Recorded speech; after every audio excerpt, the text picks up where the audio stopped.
911. My fiance just shot herself. From the very first hour, I started asking questions. How many pills were still in the bottle? Did they check the blood splatter? Basically, they just dismissed them. And she wanted this life that he had promised her. So I think if these facts were known, maybe it would have been investigated differently. Can you say that just because somebody wants to break off a relationship, it means that they want that person dead? It doesn't make sense, and that thickens the plot.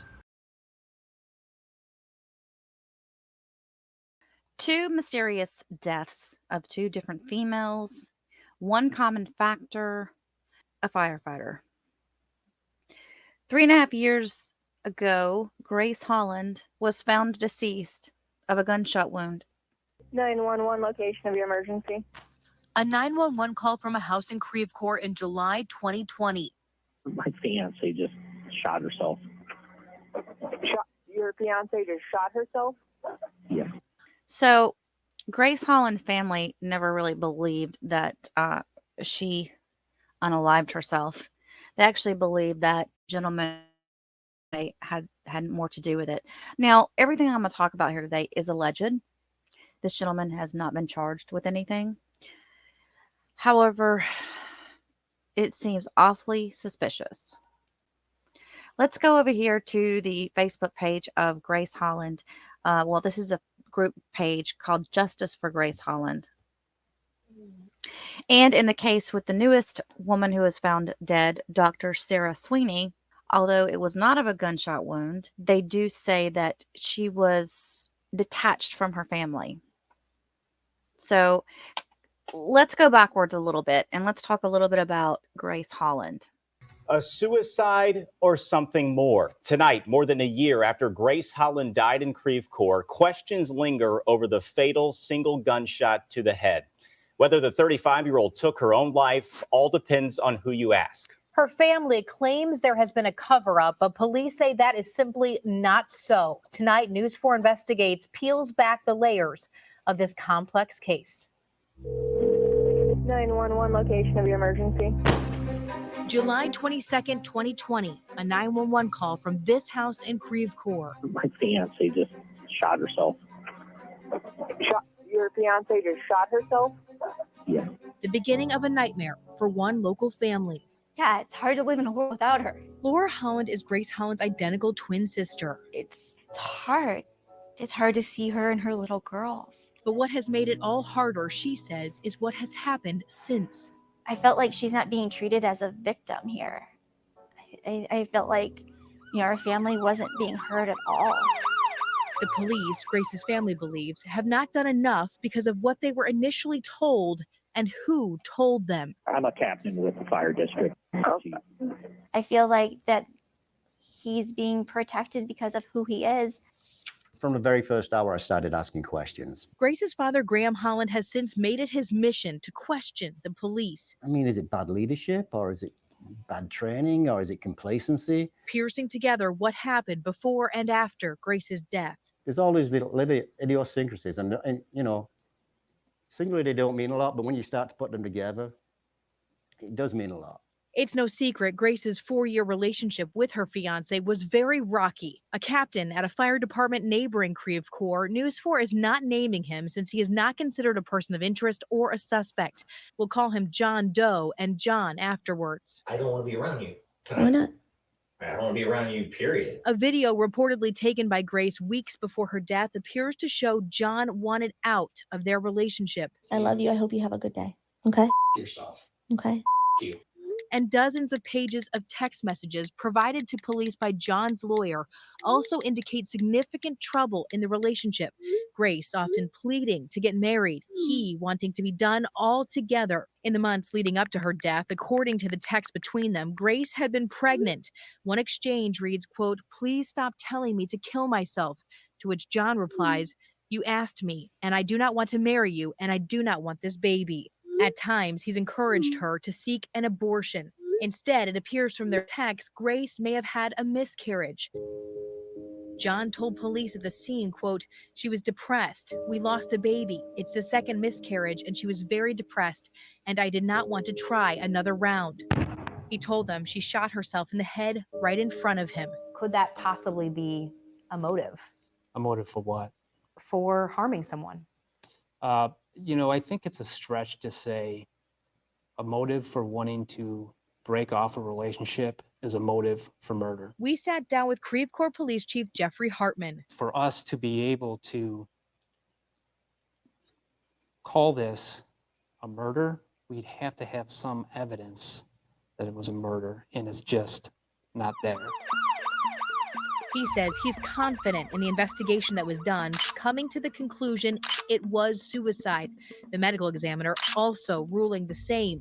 The gun, the coroner says, was placed directly to Grace's head. What we have and what we know for certain is all point in one direction: self-inflicted. Grace's family acknowledges she had struggled with postpartum depression in the past, and just 2 months before her death, police say a witness found her crying and holding a handgun. A person's mental health history and their past attempts at suicide and the methods they try are all going to be factors that factor in. But Grace's family says things just don't add up. There's all these little things that the police didn't do. In May this year, John was interviewed on video by the police over a separate investigation involving claims of missing jewelry. But while he was formally questioned after Grace's death, the chief acknowledges that video was inadvertently erased due to an error with the department's recording system. John's phone was never seized, police say, because he wasn't a suspect. Though they were reportedly together all night and, according to John, had been intimate, Grace's phone records, obtained by Graham, not the police, show she called him repeatedly, back to back, within just an hour or so of her death. Why would you call someone who's sleeping next to you on the phone? Police, Grace's family notes, did not perform any DNA tests on Grace's gun. Chief Hartman says that wouldn't have been helpful because John was also known to have access to it. The police also didn't do gunshot residue testing on either Grace's or John's hands. Chief Hartman telling us those types of tests aren't reliable anymore. Just the presence of gunshot residue does not prove that you pulled the trigger, and that's the problem. The chief is wrong. The gunshot residue is a pertinent piece of information. Timothy Williams was with the Los Angeles Police Department for nearly 30 years, serving many years as a homicide detective.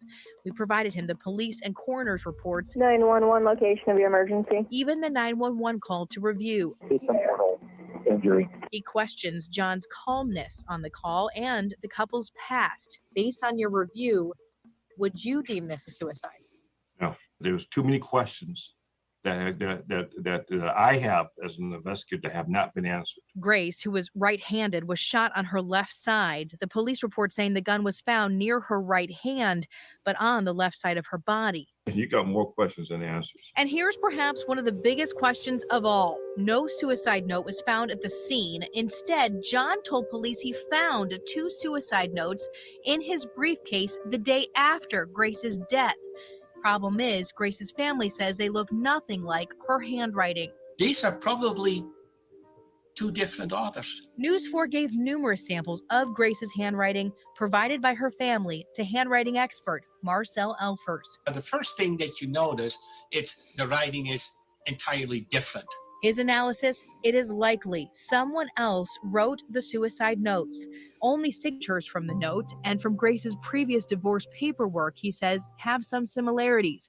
He says more information is needed to get a definitive answer. There is enough evidence to at least say we need to investigate this.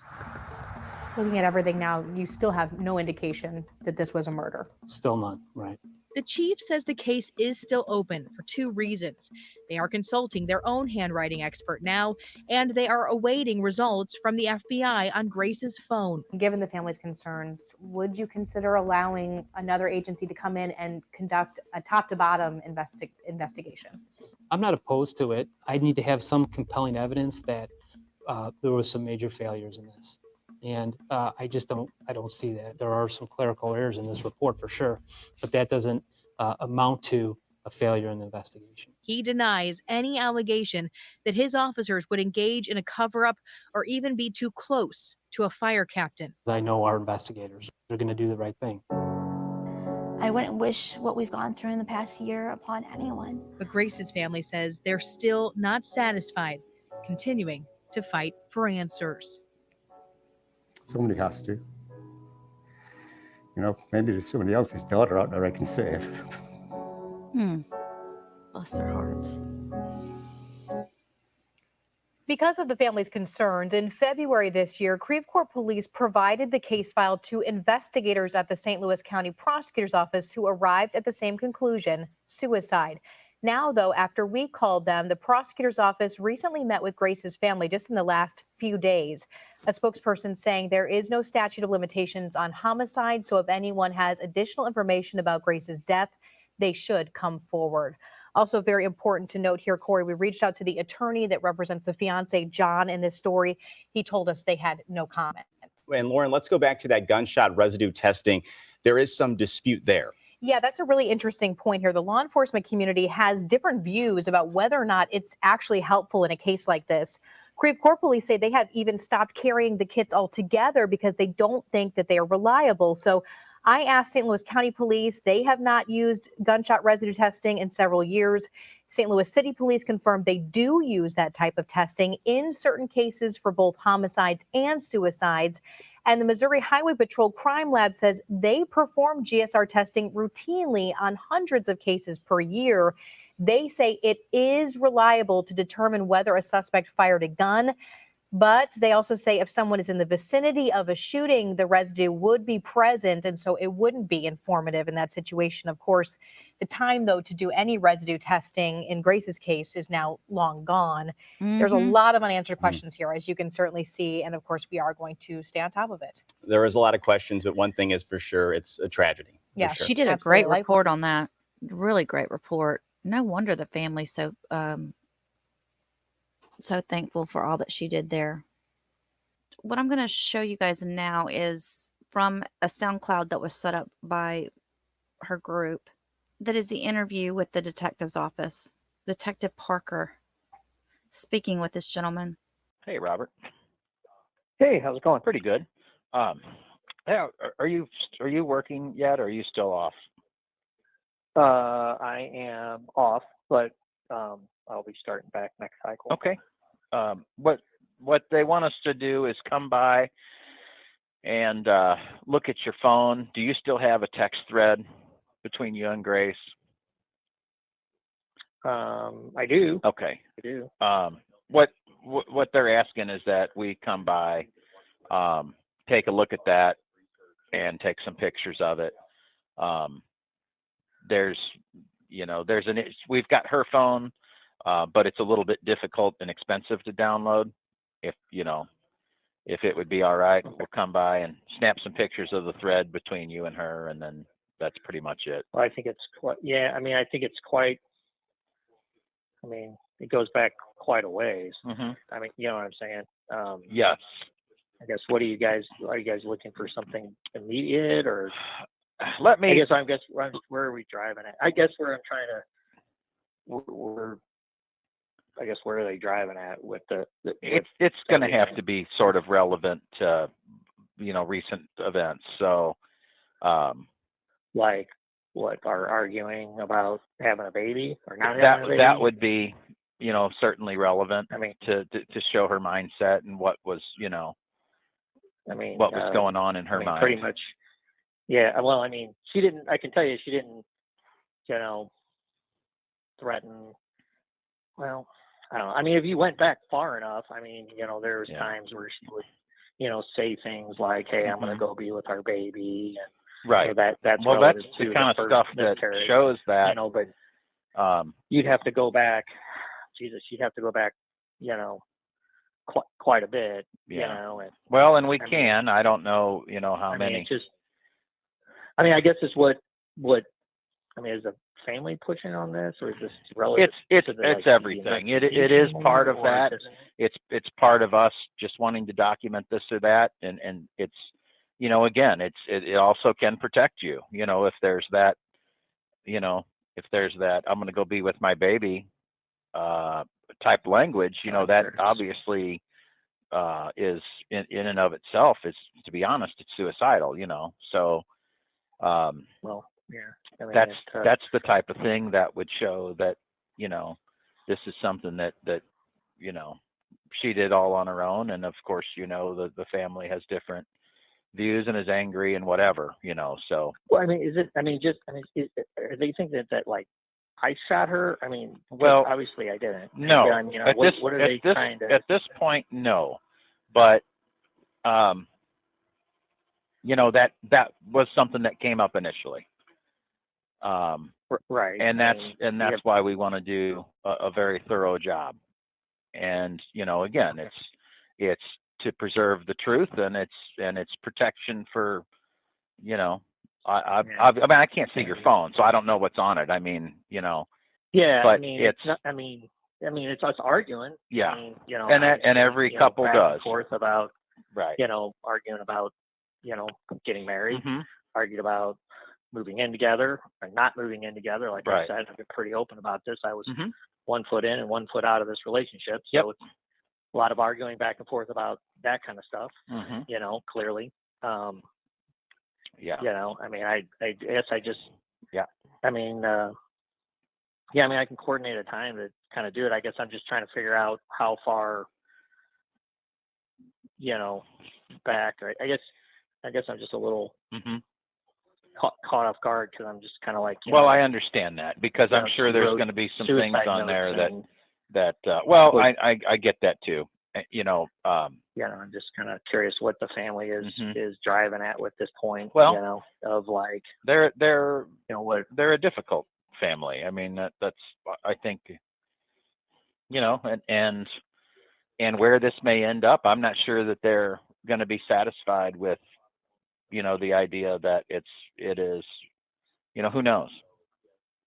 I don't know where they're going to push it or what the story's going to be, but, Strange. That's just very. Mhm. That's very disheartening. Yeah. Just it's dealing with everything is enough, Mhm. and I'm just not sure what they're. Right. Look. Well, she. Again, it's she had problems, and so let's just kind of look at it this way.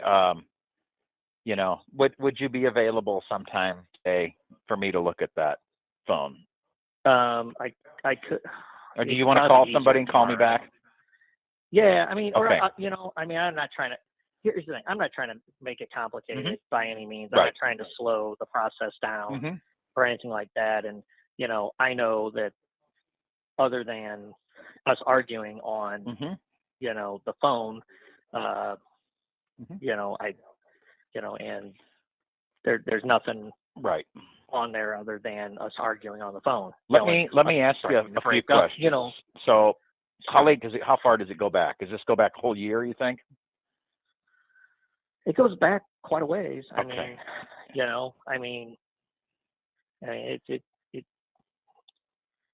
mean, it goes. I guess I'm saying is like it goes back months and months. Do you have a way to print all of that? Do you? Is there a system? Yeah, I think there is a way. Because I think like like Neil mentioned that the lawyer guy. He had mentioned something about Mhm. it at one point in time about there's a way to download your thing. It was kind of like initially when you guys were talking about her phone, Mhm. and I was like, well, and he had the same kind of question, like, well, what's on it? We argued, and she knew I was, Why don't you do this? Why don't you get a hold of whoever you want to, find out from the phone company then if you can print it, and if you can do that, call me back and let me know, and then if not, then we can go through it with a camera and take pictures. But like you said, that's going to take us a very long time and probably a lot of photographs to I guess cover I'm that. trying to figure out where it's. I guess it's just kind of catching me, kind of at a miss. I guess I'm just trying to figure out what this family thinks that, what. I mean, do we need, Well, let's look at the possibilities. audio, do we need audios of me and her having arguments? How far does this family want to go with all this? I guess You to know what I'm answer saying? your question, if you look at what could happen, there is, if you look at the criminal side of things, that it would be, a murder situation. And obviously there's, at this point, nobody's saying that. The civil side of things would be like a wrongful death, and that's where, you know, the family might sue you and say, well, he caused, you know, her such anguish that she did this on her own. Those are the two possibilities that I can think of. So if you're, you know, looking at it from your shoes, you're probably going to be in the civil side of it, to where the family would maybe is considering bringing some sort of action that way. Does that help? Yeah. Okay. I got you. So, All right. You know, again, I don't have any. I don't have any proof because you know, they haven't called me and said I filed this action. But you know, one can tell from talking to both parties that something might be brewing. So anyway, my point with this is for us to do a thorough job, you know, and to document everything to protect those that need to be protected. You know, those that didn't do anything wrong, we do a thorough police report. That's the best way I can explain it. And that's what I want to do, is a thorough job. If you can print those things out for me, it would certainly be easier than me taking photographs. Sure. And if I have to take photographs, certainly will. So if you would please, you know, contact your person at the fire department, talk to him real quick, and then. Let me talk to Neil, and he's probably more likely than not. I mean, Neil's, and again, I'm not trying to slow anything down. Well, and you're going to follow Neil's advice. If Neil says one thing or the other, then you know, then we'll obviously go accordingly with the next investigative step. I'm not, again, I mean, we're not trying to, but more than likely, he's probably, any good lawyer is going to say, well, download them. Yeah.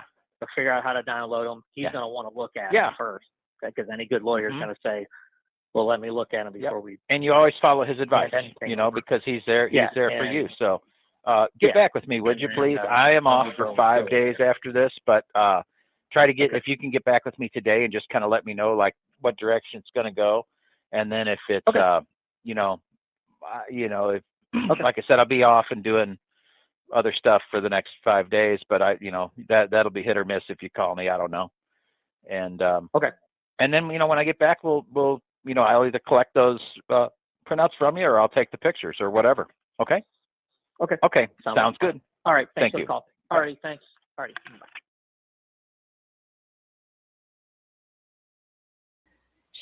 The soundbite that we listened to earlier says, if I had to pick one soundbite to explain how this case has been handled, this is the way it would be.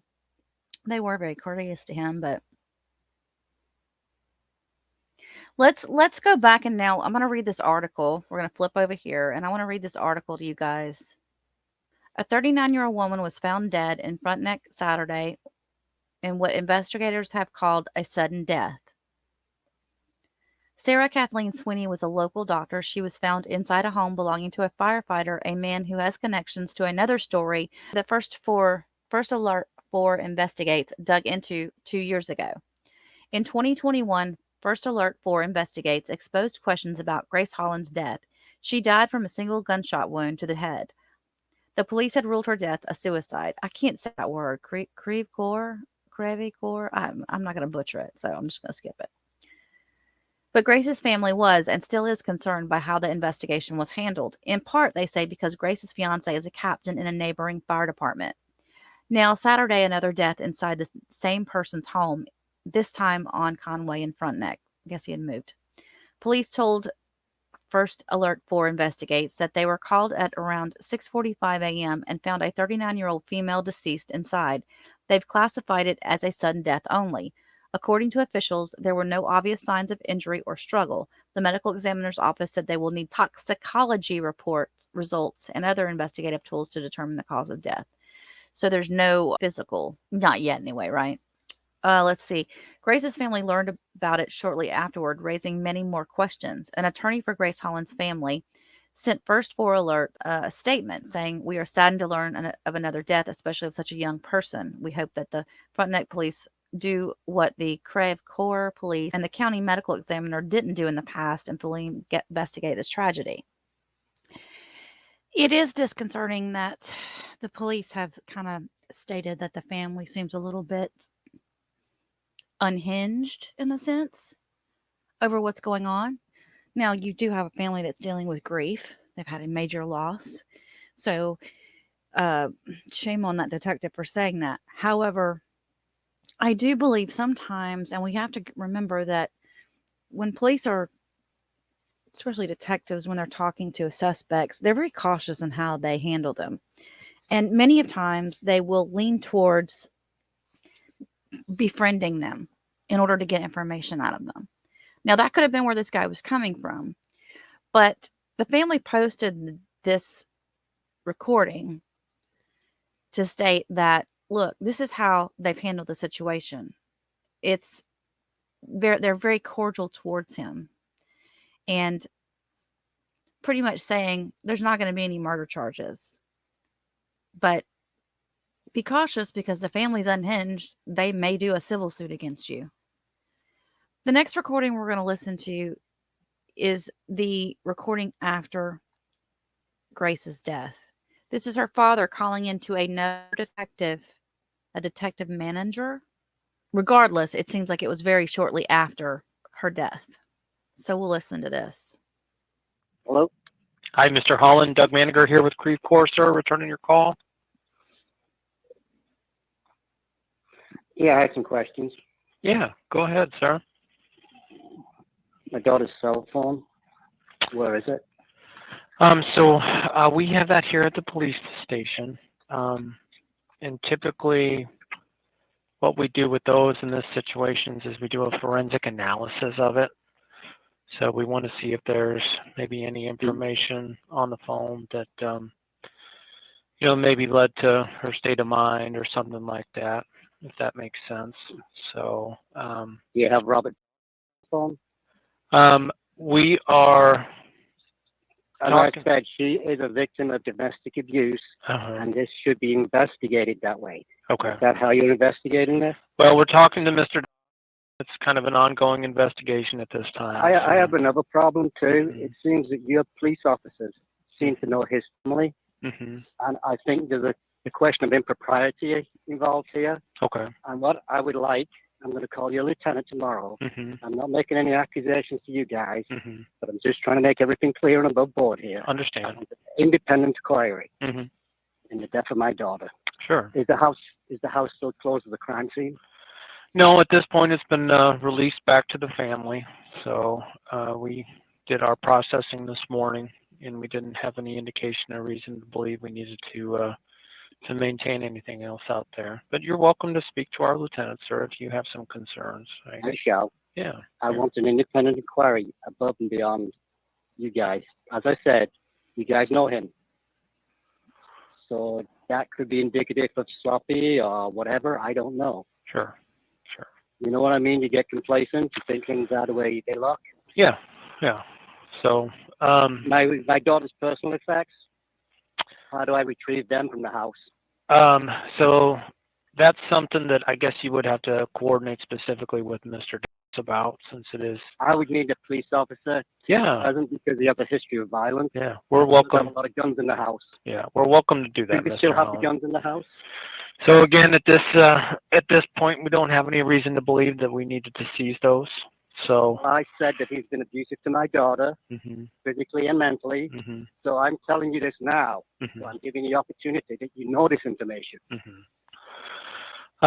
So if you wanted to do what we call a keep the peace, Mr. Holland. So if you wanted to retrieve your daughter's personal effects, we'd be happy to do that. So it's a procedure where, we provide an officer to be there as a chaperone. So you can coordinate that directly with our on-duty supervisor, and he or she can provide an officer to do that. So what are your next steps? So the next steps, we're awaiting the results of the autopsy. So we're going to have an officer present there to be present for that autopsy. When she killed herself? I'm sorry. Was he present when she died? Who was present? Was who present? Was she alone, or was there other people in the house? At this point, was in the house. So that's was what. Was his son there too? What's that? Was anybody else in the house? Not that I know of. No, our investigation doesn't believe that there was anybody else. So based on Mr. statement to our other investigators, And then we don't have any reason to believe there was anyone else in the house. So Let's see, what else did I write down or I need to know about here?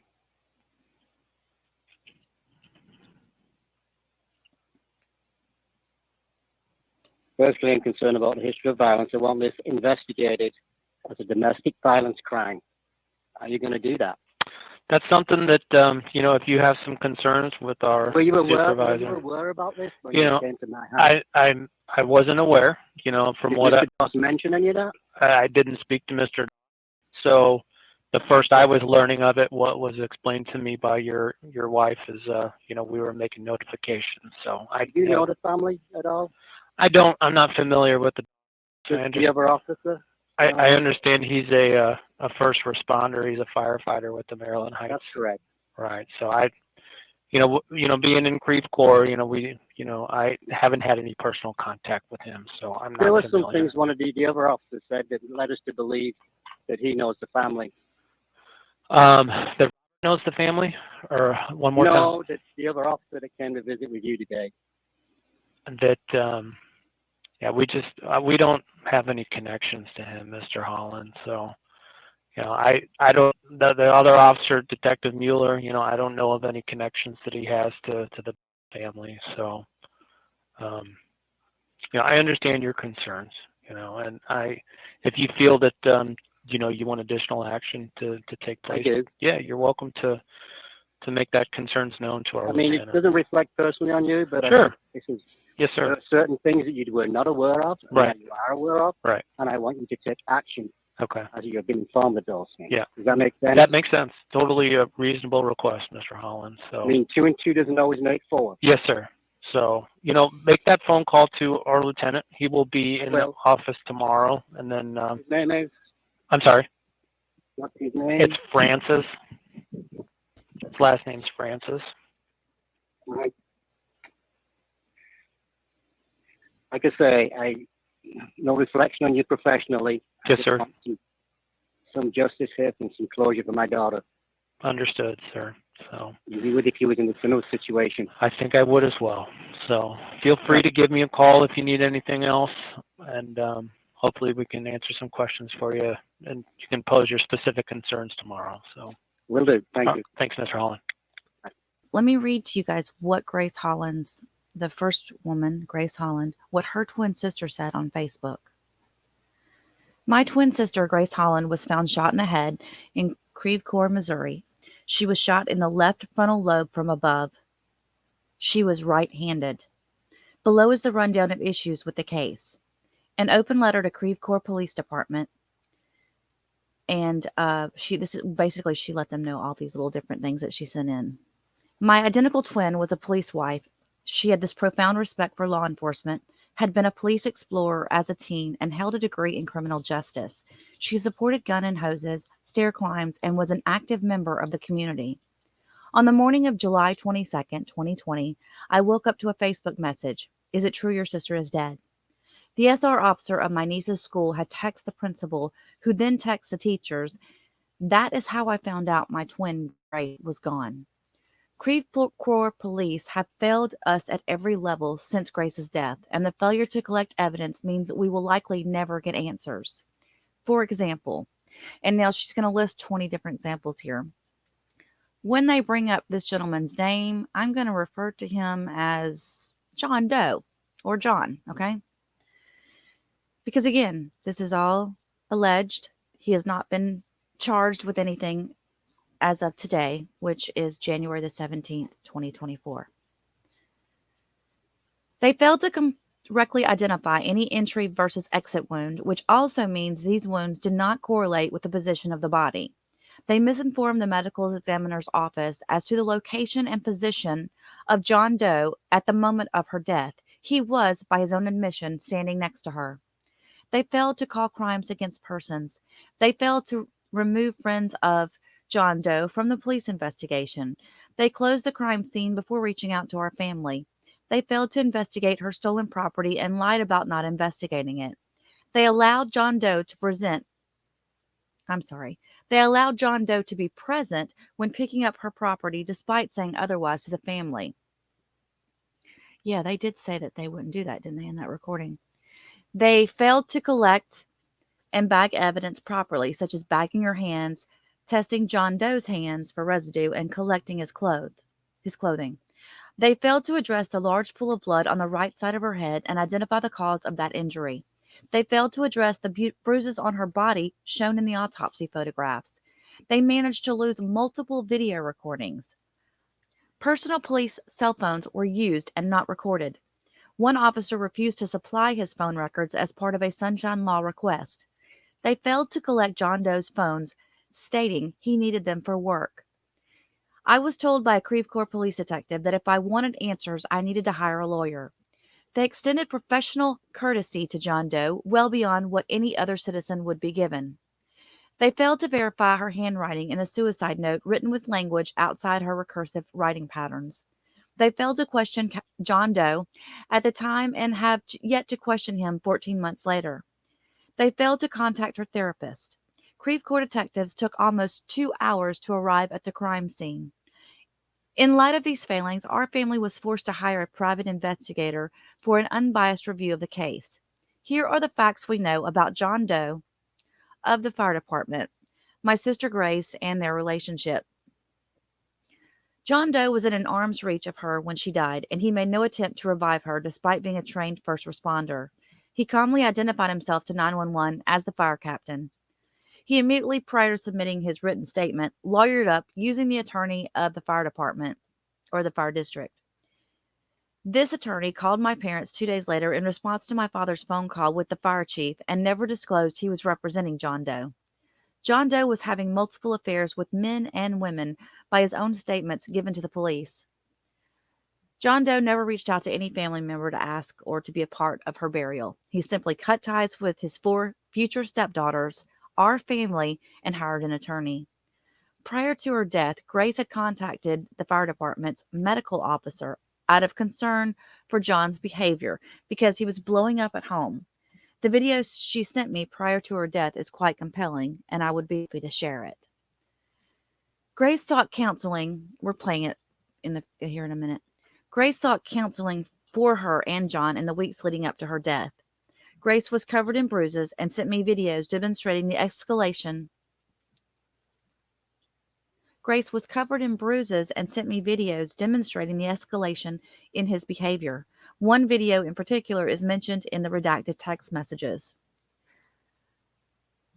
John Doe controlled every aspect of her life and how she spent her time. He controlled how much gas money she was given, who she could see, and when she could see her children. That is BS. He forced her to quit her job and instead work for him and his family's business, which we will not name.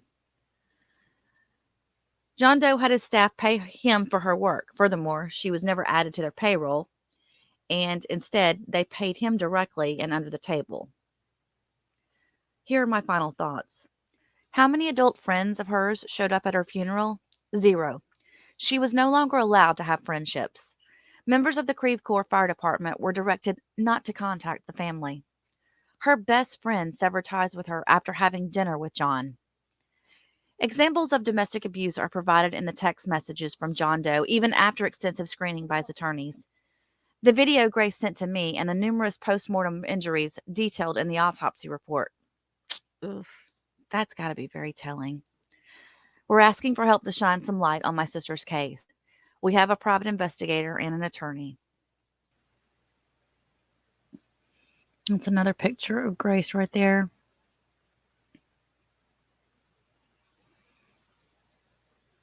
She was having a fitting for her wedding dress.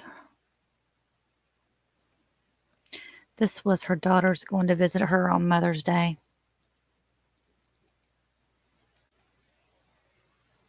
Going to visit her grave.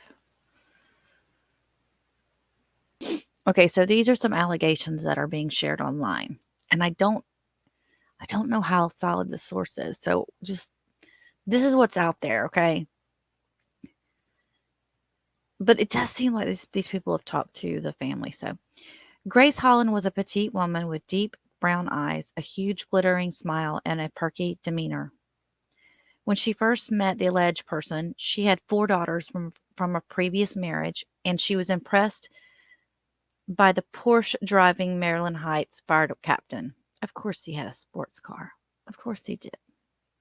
He was well known and liked throughout the tight-knit community, including among law enforcement and other first responders who often work hand in hand. He has a son of his own from a previous relationship, had even once served as the district's interim fire chief, the highest command position on the force. It is amazing the difference of the relationships that are built amongst these people that all work together, okay? So just kind of keep that in mind as you're reading this.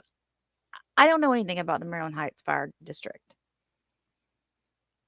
I'm not saying they've done anything wrong. I'm just reading what's out there, okay?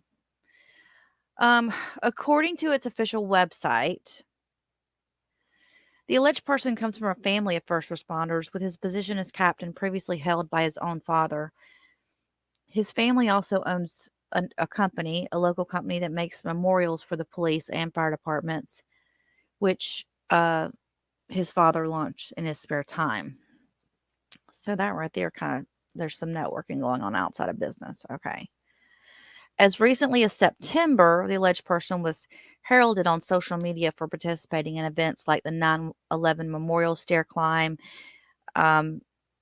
He was also quoted in an article about a boy who had drowned in Creve Coeur, a tragedy to which his department responded. The alleged person's house was full of guns, including the Glock that would ultimately be used to take Grace's life.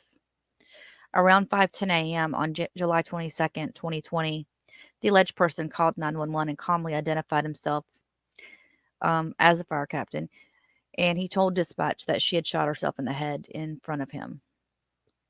Despite being a trained first responder, he made no attempt to revive her. Almost immediately, the alleged person called the attorney for the fire district, with whom he conferred before providing a signed written statement to the police that he was lawyering up. Okay, this kind of talks about the abuse, and this is probably coming from her family. Let's just see what this has to say. When Laura, her twin sister, heard Grace had been killed, she immediately thought of the recordings. In the months leading up to her death, Grace had been recording this individual's abuse, believing if she exposed it, she'd be able to get him help. The abuse was escalating, and Grace was often covered in bruises. Laura recalls. Grace even played one of the tapes for him, to show him how he treated her without any provocation. Her family says this would prove to be a tragic mistake. Apparently,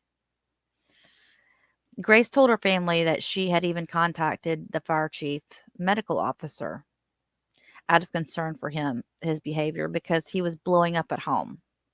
And that cry of help was ignored, perhaps because he's one of the alleged person's closest friends in the department. Laura shared with Crime Scoop a video that Grace had secretly recorded of this person escalating abuse prior to her death. This alleged person can be heard and briefly seen berating Grace, who is trying to shield the phone with a blanket. She really thought she could get him help, her sister said.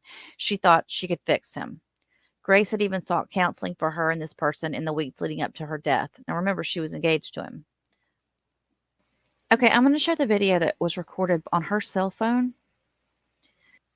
It says sent June 24th, and she died the next month. She died a month later on the 22nd of July. It kind of tells us a little bit about their relationship.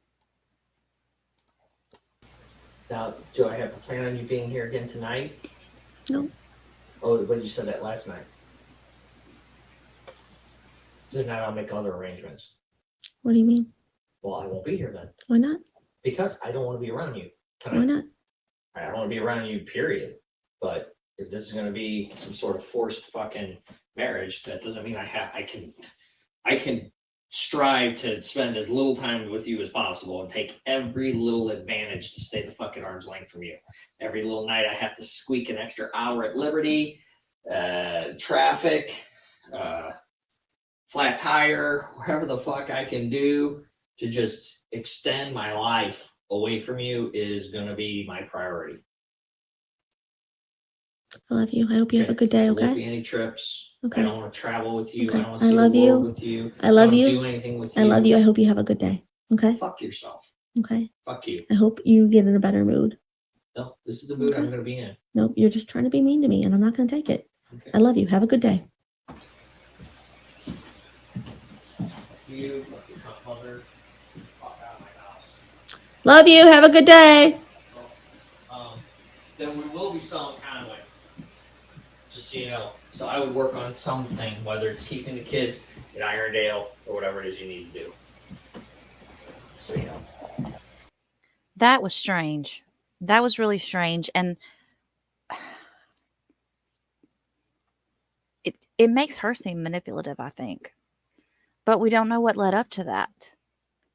But at the same time, it could also lead to where if she was acting that way, and that's the way she was with him a lot. I mean, she may not have been because, again, she's recording this and she knows it's being recorded, so she may be acting different than she normally would. But if that's the way she was reacting towards him, and he got so fed up that he felt like he was pinned, that's motive. So it's just also very strange. I find. Let's go back over here to the justice page. Just goes to show you, women, if this stuff is happening when you're engaged, what do you think is going to happen when you're married? It's not going to get any better. And honestly, there's no one that can judge this because when you're in love with someone, you are blinded. So for anybody out there that's going to post any nasty comments about women taking the abuse, I'm going to take your comments down because until you've been there, you don't know. I've never been there. So you just don't know. According to Laura, Grace's sister, the alleged person controlled every aspect of Grace's life and how she spent her time. He controlled how much gas money she was given, who she could see, and when she could see her children. That's bullshit. Okay. Before Grace's family had time to process the news of her death, it seemed that this person wanted to pretend she never existed. He immediately purged his social media of any memory of her. He no longer lives in the house where she died and which she painstakingly preparing for sale at the time of her death. The alleged person now instead lives in his new house, the house for which Grace picked out floating fireplaces and every last light fixture. Though the couple had worked hard to renovate the new home after Grace's death, this alleged person seemed to be telling people around town he'd been 1 foot out of his relationship with Grace. The couple, why would he say that after she dies? Why would, like, is that necessary? The couple were engaged with a marriage license pending when Grace was killed. Now he seemed intent on painting her as desperate and delusional instead. That's what they do. There are men that do that aren't abusive, that are just manipulative. That's just a manipulative tactic that can be, well, it can go both ways. Women do it too. All right. In a twist, however, it was revealed that he was allegedly having affairs with men and women throughout his relationship with Grace, according to his own redacted text messages provided to the police by his attorney. His other actions after Grace's death troubled her family. He claimed Grace's engagement ring present at the crime scene was his property. Later, he reported the ring missing and filed an insurance claim on it, explaining the ring was found at the scene was in fact a duplicate he had made for her engagement ring. I wonder if they paid out on that. Be interested to find the insurance company's thought process. The ring's disappearance is being investigated by the police as larceny after Grace's family repeatedly put pressure on the Creve Coeur Police Department to investigate it. So I bet the insurance hasn't paid out on it. However, the family is skeptical such an investigation will go anywhere, as the principal witness to verify the ring's ownership, Grace, is dead, per the prosecuting attorney's office. The original interview tape recorded when he worked on his written statement has inadvertently been destroyed by the Creve Coeur Police Department in violation of Missouri state statutes. The tapes secretly recorded by this person's biological son of Grace and him allegedly arguing have also been destroyed despite assurances by Maryland Heights police officer, who is the stepfather. This is twisted. Okay. There's a Maryland Heights police officer involved in this who is actually the husband of the alleged person's ex-wife. So this police officer says that he would maintain them as evidence. So those have been destroyed. She did send those, the twin sister did send those 20 points that we talked about earlier that I listed out. She sent that to Creve Coeur Police Department. Grace's family has had to take it upon themselves to get answers due to being stonewalled by the police and fire departments. All Grace Holland's family wants is a thorough and unbiased investigation into the death of a woman who wholly supported a community that has turned its back on her. They want investigators to consider the domestic abuse evident in this person's text messages and the recordings that Grace made, as well as the numerous post-mortem injuries detailed in the autopsy report. They want investigators to consider what Grace may have been attempting to expose about a man who maintains a careful and curated control over all aspects of his life. I mean, it's obvious he was controlling if all this is true. As of now, the case remains open and is being classified as a violent death. Laura doesn't have much hope for a satisfying resolution anytime soon. People tell me to look out for my safety, Laura says, her ongoing push for the truth to come out, knowing she'll never again have a happy birthday without her twin. But she says, really, what else can he do to me? His name's been put out there. I just don't want to put it. I just want to be very cautious about what I'm putting out there. Let's see what we got here. Oh, wow. Okay, so this is, this was written by her daughter. She said, I may be a child, but I'm the child of Grace Holland. So here are my thoughts after watching the news segment on KMOV. The police chief knows his team is at fault, and him saying that his cops did what they were trained and supposed to do makes me absurdly angry. Absurdly angry. There's too much evidence here to not rule it a murder, suspicious death, etc.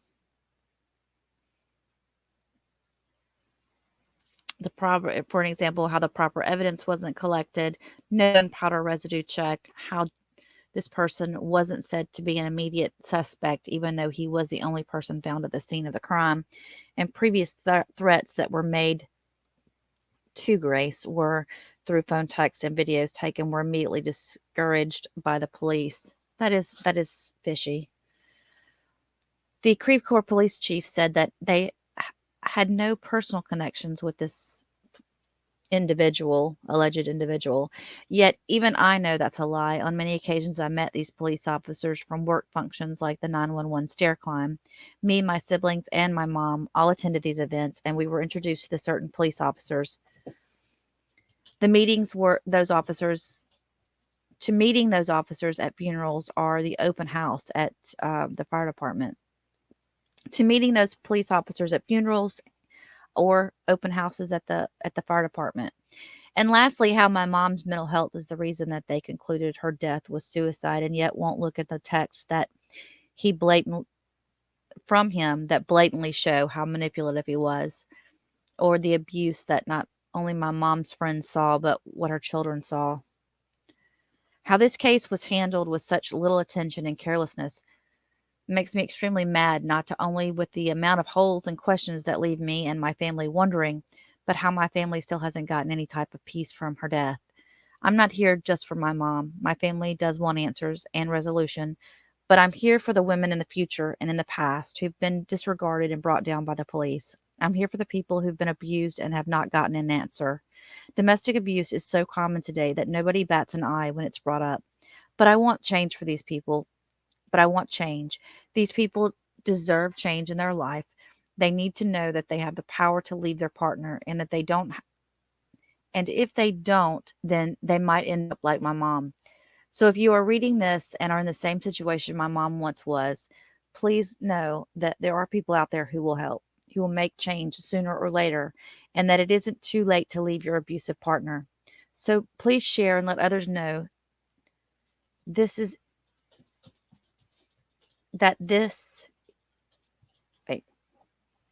please let others know that it isn't too late and they can save their family heartache if they were ever to pass like my mom did.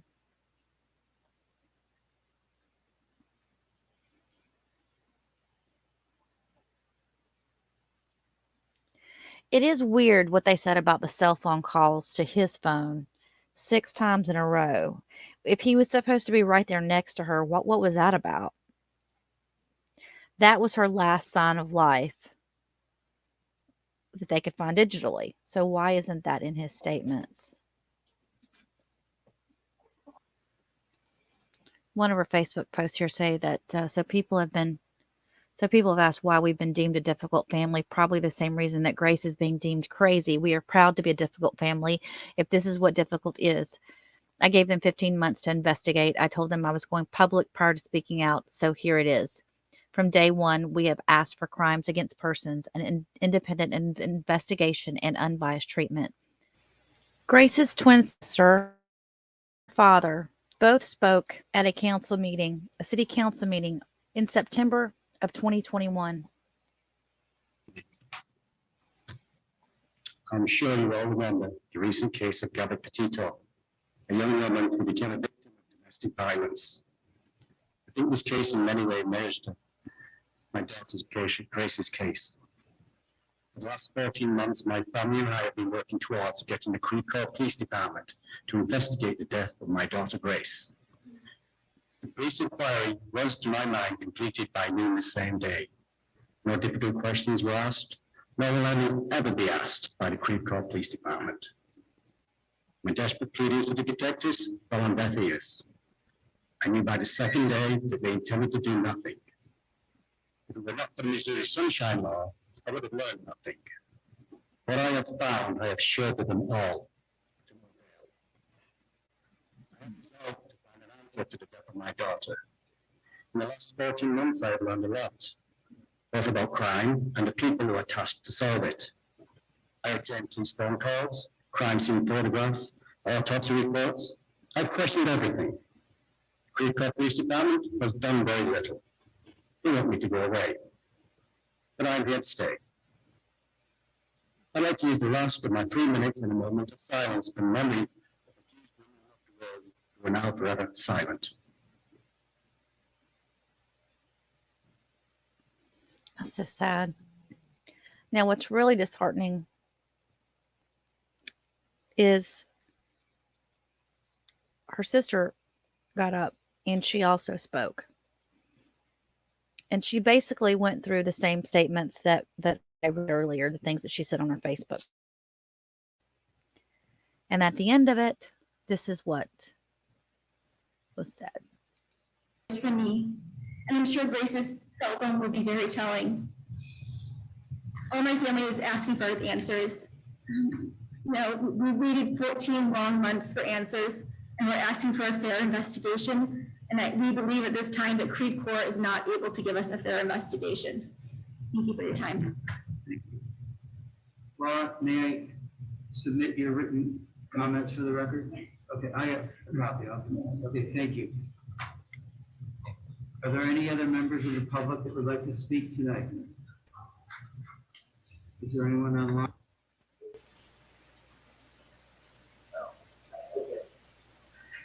Next item. Next item.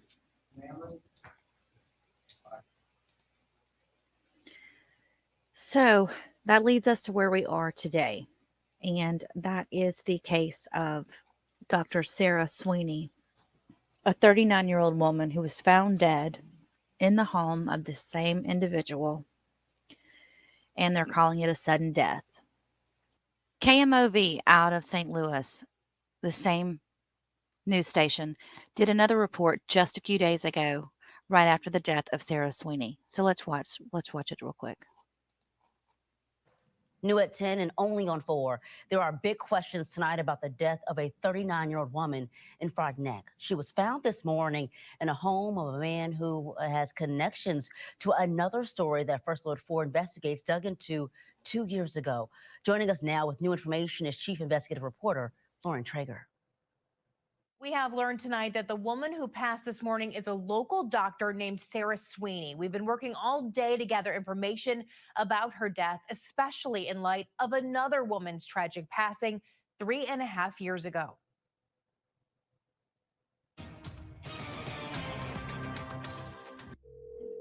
(911) location of your emergency. A 911 call from a house in Creve Coeur in July 2020. My fiance just shot herself. Your fiance just shot herself? Yes. A nightmare for the family of Grace Holland. Yeah, it's hard to live in a world without her. Back in 2021, First Alert 4 Investigates exposed questions about Grace's death. She had died from a single gunshot wound to the head. Creve Coeur police had ruled her death a suicide, but Grace's family was and still is concerned by how the investigation was handled. In part, they say because Grace's fiance is a captain in a neighboring fire department. I'm a captain with the fire district. Now, Saturday, another death inside that same person's home, this time on Conway in Frontenac. Police telling First Alert 4 Investigates that they were called at around 6:45 in the morning and found a 39-year-old female deceased inside. They've classified it as a sudden death only. According to officials, there were no obvious signs of injury or struggle. The medical examiner's office says they will need toxicology results and other investigation to determine cause of death.